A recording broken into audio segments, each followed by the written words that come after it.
اعوذ باللہ من الشیطان الرجیم بسم اللہ الرحمن الرحیم۔ سورہ نساء آیات نمبر 12 تا 14 میں پچھلی آیات کے تسلسل میں تقسیم وراثت کے تفصیلی احکام۔ اعوذ باللہ من الشیطان الرجیم وَلَكُمْ نِصْفُ مَا تَرَكَ أَزْوَاجُكُمْ إِن لَّمْ يَكُن لَّهُنَّ وَلَدٌ، اور تمہارے لیے اپنی بیویوں کے ترکے میں سے نصف حصہ ہے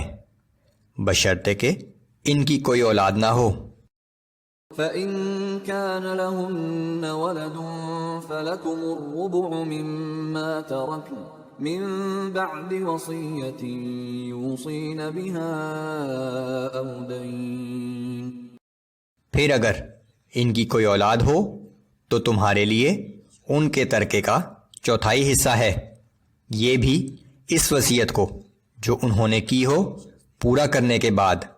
اور اگر قرض ہو تو اس کی ادائیگی کے بعد ملے گا۔ وَلَهُنَّ الرُّبُعُ مِمَّا تَرَكْتُمْ إِن لَّمْ يَكُن لَّكُمْ وَلَدٌ،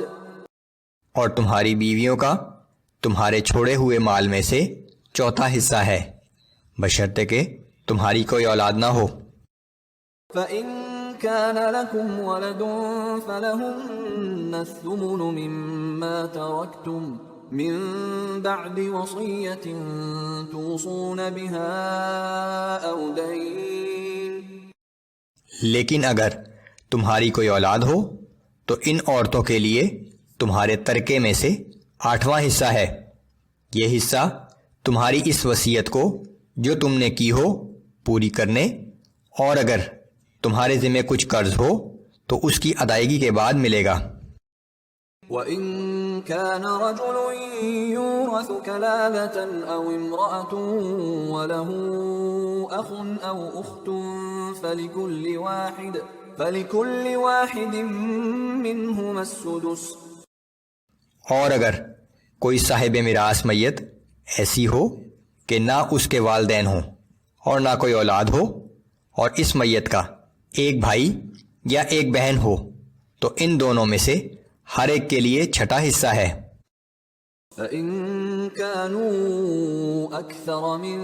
ذَلِكَ فَهُمْ شُرَكَاءُ فِي الثُّلُثِ مِن بَعْدِ وَصِيَّةٍ يُوصَى بِهَا أَوْ دَيْنٍ غَيْرَ مُضَارٍّ، پھر اگر وہ بھائی بہن 2 یا 2 سے زیادہ ہوں تو مال متروکہ کے 1/3 میں سب برابر کے شریک ہوں گے۔ یہ تقسیم بھی اگر کوئی وصیت کی گئی ہو تو اس کو پورا کرنے کے بعد اور قرض کی ادائیگی کے بعد کی جائے گی بشرطے کہ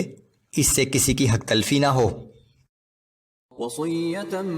مِّنَ اللَّهِ وَاللَّهُ عَلِيمٌ حَلِيمٌ، یہ حکم اللہ کی طرف سے ہے اور اللہ سب جاننے والا اور بڑے تحمل والا ہے۔ تِلْكَ حُدُودُ اللَّهِ وَمَن يُطِعِ اللَّهَ وَرَسُولَهُ يُدْخِلْهُ جَنَّاتٍ تَجْرِي مِن تَحْتِهَا الْأَنْهَارُ خَالِدِينَ فِيهَا وَذَلِكَ الْفَوْزُ الْعَظِيمُ،